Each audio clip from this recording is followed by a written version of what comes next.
दोस्तों अज मुख्तियार सिद्दीकी जो वॉल्यूम नंबर है 505 जो 1996 में रिलीज़ थियल है। इन में एक बेहतरीन गीत है याद तुझी ईंदी आ मूंखे। इन कवर में एडी खास खासियत कोन है। कवर मूंखे कुछ अड़ी तरह मिलो है, साफ कोन है, पर कोई भी कोशिश में ढाढी कई है तो जी तवाके सही नज़र अचे। दोस्तन काफ़ी कमेंट्स कया वे शामिल कयूं। पहिरीं कमेंट्स है एहसान अमन सोलंकी, अदा साफ नज़र कलाम अचन था, वडी मेहरबानी। एम प्रोडक्शन अदा हाणे पो कलाम नज़र अचन था। हसन अहमद महर वीडियो अवांजो भलो है, वडी मेहरबानी दोस्तों, लख कुर्ब। अञा ॿिया दोस्त भी आहिनि जिन्हनि जा कमेंट्स आयल आहिनि। बी कमेंट्स है एहसान अहमद सोलंकी साहब, वीडियो तमाम भलो है, वडी मेहरबानी। उन खां पोइ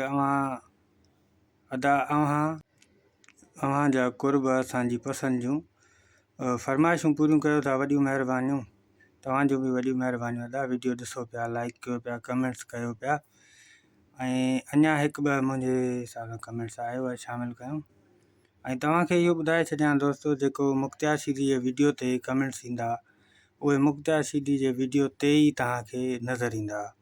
जेके शमन अली जे वीडियो ते ईंदा उहे शमन अली जे वीडियो में ही तव्हांखे नज़र ईंदा कमेंट्स, ठीकु आहे। आशिक अमन सोलंकी सफ़ा वीडियो भलो है। M production video okay, M production 85 पंटी नाइस वॉल्यूम, वडी मेहरबानियूं दोस्तों, लख कुर्ब तव्हांजा। हिन एल्बम जा जेके कलाम आहिनि उहे तव्हांखे ॿुधाईंदासीं। कुछ थी सके आऊं पढ़ी न सघां, छो जो इन कवर एतिरो ख़ास साफ़ कोन है, पर पोइ भी कोशिश कयां तो तव्हांखे ॿुधायूं था। हिन जो एल्बम जो टाइटल है ॿियो मिड़ई ख़ैर है। पहिरियों कलाम जा बोल आहिनि ख्वाबनि में ऐं ख़्यालनि में।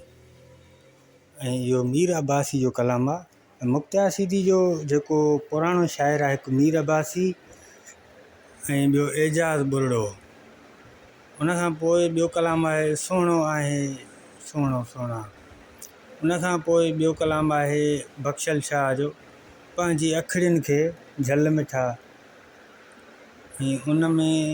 उन खां बाद जेको आहे मीर अब्बासी जो कलाम आहे तुंहिंजी कहिड़ी ॻाल्हि जे करे आऊं मञा तुंहिंजी यारी।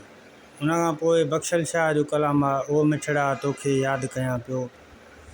उन खां पोइ आहे मुख्तियार कंबराणी लिखियल आहे शाइर, आई याद वरी तुंहिंजी मिठड़ा। उन खां पोइ मुमताज़ मौलाई न आहे लिखियल, पर मुमताज़ मौलाई अॼुकल्ह सॼो वञे थो, मुमताज़ चांडियो, याद तुंहिंजी ईंदी आ।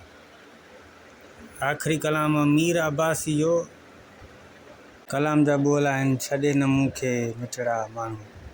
तव्हांखे दोस्तों ॿुधायां त मुख्तियार सिद्दीकी आऊं एतिरो कोन ॿुधो आहे, जो उन जो कलाम जेको मां ॿुधायां थो उनजी थोड़ी वधाए सिट तव्हांखे ॿुधायां। असां घटि ॿुधो आहे, तव्हां परस्तार आहियो, तव्हांखे ख़बर हूंदी मुख्तियार सिद्दीकी जा कहिड़ा कहिड़ा कलाम आहिनि, कीअं कीअं आहिनि। काफ़ी दोस्तनि खे इहा गुज़ारिश आहे त कमेंट्स कनि भले, पंहिंजी क़ीमती राय ॾियनि, लाइक भी कनि। दोस्त काफ़ी जेके मताल ॻोल्हींदा रहंदा आहिनि यूट्यूब ते कलाम वॉल्यूम ॻोल्हींदा रहंदा आहिनि। अॼुकल्ह आहे कार्ड सिस्टम आहे, हाणे मां इहो सोचियो आहे त हर हिकु कार्ड ते वॉल्यूम नंबर भी लिखूं त कहिड़ो एल्बम आहे या कहिड़ो वॉल्यूम आहे, जीअं हर कंहिंखे ॻोल्हण में आसानी थिए। ठीकु आहे दोस्तों।